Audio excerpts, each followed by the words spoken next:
in the Quran is so powerful that Allah mentioned human being as a clear sign for its existence. Yeah, it's not you just see? a coincidence. No, no, it's not. Because why? Sorry, can we move aside? Sorry. Because these guys shouting. You know what I'm saying? I want to be clear. You know what I'm saying? So what I was saying, Alex, yeah? So you can see the manifestation of the wisdom or the effects of the wisdom of the Creator. You understand? And likewise, you can see the power and the ability. You understand? If this is the case, there is not any doubt. We are here for a purpose. Yeah, 100%. Do you agree with that so far? 100%. Logic dictates that the one who knows our purpose in this life must be the one who made us. Yeah. Do you know why? Because imagine, I always mention this example. Imagine I'm the first person to make this phone. Yeah. No one made this phone before me. In order for the people to know what is my purpose of making this phone, you come to me. Because I made it. It's a logical argument. You see, you're not going to go to the butcher. No. Or maybe the butcher will tell you something that you like, but he's not going to give you the correct information. You understand? Logic dictates you're going to come to the one who made it. Okay? If this is the case, therefore, from Islamic perspective, which is a logical way, I'm going to explain it and tell me if you agree with it or not. Based upon the Creator's wisdom and justice and ability, He chose people amongst us in order to tell us what is our purpose in this life. Why? Why He never left it up to our intellect and our feelings? Because our intellect, our feelings, we have a limited intellect. We have a limited, our feelings is subjective. You see? Okay. So logic dictates the absolute truth and the objective will come from the Creator. You understand? So when He chose people amongst us, Alex, He did not just send, He said, you know what? Go claim to be a prophet of the Most High. Because you know what? Claiming to be a prophet of the Most High, that is the greatest claim. There's two types of people claim that. Either the most truthful person or the biggest liar. Because remember, you're not claiming to be a messenger of the queen or king or a famous guy. You are claiming to be the messenger of the one who created this tremendous creation. So therefore, logic dictates when the Creator sent the prophets and messengers, He's going to aid them with a clear-cut proofs in order for you and I to differentiate between a true messenger and a false messenger. Does it make sense so far? Yeah, makes sense. Okay, so now, as a Muslim, I'm not going to speak about Jesus, Moses, Abraham, because logic dictates if I establish with a logical proof, tangible proofs, that Prophet Muhammad is a true prophet, logically speaking, the Most High will not choose a liar to convey His message. Do you agree with that so far? Okay, so He will choose a most truthful person. Okay, now, when you look to the Prophet Muhammad, firstly, what was he known for? Was known amongst his nation to be called a trustworthy, truthful person. Honest, And I'm going to show you some clear proofs to know this man must be a truthful person. For example, during his lifetime, he had a son called Ibrahim. His son died, like 2 years old, 3 years old, yeah? His companions, the same day when his son died, eclipse occurred. So the companions, his disciples, were not familiar with eclipse. Therefore, it's a miracle. Therefore, the reason Ibrahim, the prophet's son, died, that's why there's eclipse. The biggest liar will try to utilize any opportunity to back up his claim. So what he could have said, you see, I told you I'm a prophet of God.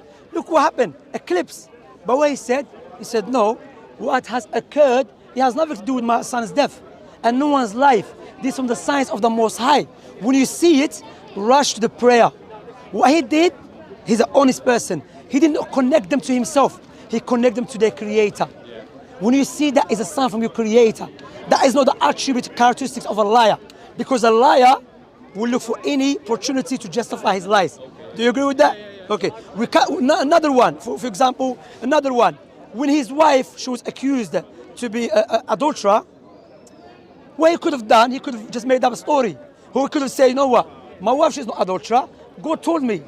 He had to wait 1 month while the people around saying his wife is adulterer. And we know, we are man. You can accuse me, accuse my friend, don't accuse my wife.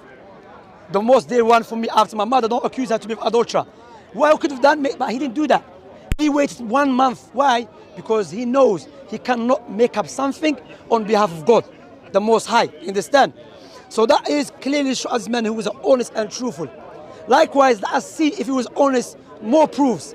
When the Prophet Muhammad was in Mecca, the Arab pagans, his people, they were torturing him. Okay? Then Allah gave him the permission to migrate from Mecca to Medina. Medina, another city.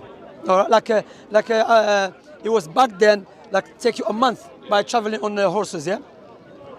When Prophet Muhammad was about to leave, he told his cousin, there's some Arab pagans here have left something with me. Give it back to them. Wait. This guy is a liar. If he's a liar, what could have done?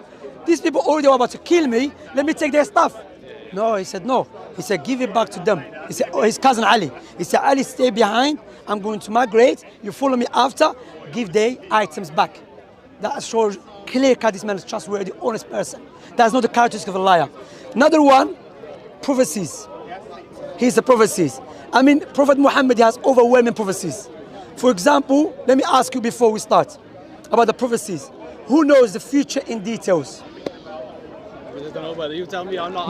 No one. Logically speaking, who knows the future in details except the Creator? Exactly. Yeah, because if I made the phone, if I made the watch from scratch, no one knows about the watch better than I. Yeah. I have the knowledge about every bit because I made it from scratch. You understand? Yeah. It's a logical argument. So now the Creator, but now when Prophet Muhammad was prophesying, let me give you some prophecies. Prophet Muhammad said there will come a time. This hadith speaking about Prophet Muhammad saw type of people getting punished. And he said one of them, he will make up a lie in the morning. In the morning. In the same morning, his lies reach far east, far west. In the same morning. What we have to understand, Alex, back in those days, in order for me to travel from London to Cardiff, will take me 3 days. Let alone for my lie to spread far east, far west same day. Now, make up a lie, put it on Facebook, Snapchat, Twitter. Exactly. What's gonna happen? Everywhere. How man that lived 1,400 years ago, prophesizing about something that it was impossible to occur. Rather, some people say, what is he talking about, this guy? How he's telling us that our lie, I'm gonna make up a lie in the morning, and the same morning, my lie is gonna go far east, far west. How? But this knowledge came from who? From the Most High. Like what? Yes, that's why we as the Muslims, we don't believe Islam is the truth because Prophet Muhammad came to me in a dream. And he said, you know, I'm going to tell Alex, believe Islam is the truth. You're going to tell me why, Shamsi? I said, the reason being, one day I was in the alleyway, in nighttime, Prophet Muhammad appeared to me, so believe. No, that is not proof. That's compared to experience. Maybe you see some devil. It's not even Prophet Muhammad you saw. You understand? That's why Islam, the tangible proofs that Islam is based upon, everyone can see it. Exactly. What do you think what I said so far to you? Brilliant, brother. Does it make sense to you? It does make sense. It does make sense. So if it does make sense to you, you should what? If you believe it makes sense, why don't you follow it up and implement it? I'm not too sure, man. I just... What doubt do you have? Like what questions do you have? Ask any questions. Alex, feel open, bro. I come here to be educated. Bro. No problem, but I'm saying ask. You know what I want you, Alex? I want you to be open. If you don't agree with me, says, you know what, Shamsi, I think this point is invalid.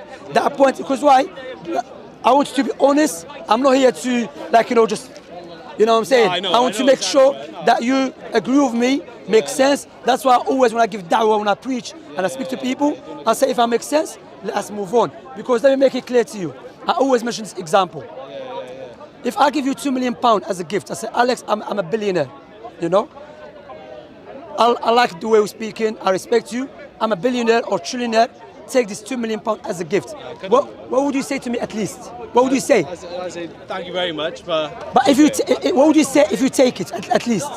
Would you not remember me all the time? All the time. All the time, and you're gonna thank me for that? Yeah. Okay. But now I will give you £2 million on the condition, give me your 2 eyes. Nah, no chance. No chance. Why? Because your eyes is more valuable than £2 million. So why don't you thank and remember the one gave you eyes for free? True, brother.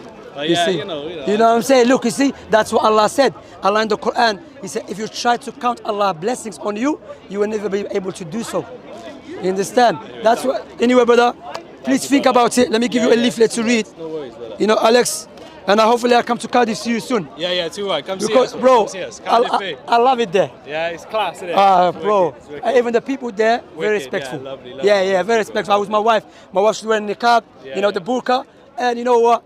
very respectful. Everyone saying good morning. Everyone saying hi. I was thinking, bro, this is nice, man. Understand? But anyway, Thank you, please brother, think yeah. about it. Yeah, yeah, You have your brothers here. yeah. Inshallah ta'ala. All right, my brother. Assalamu alaikum. السلام عليكم.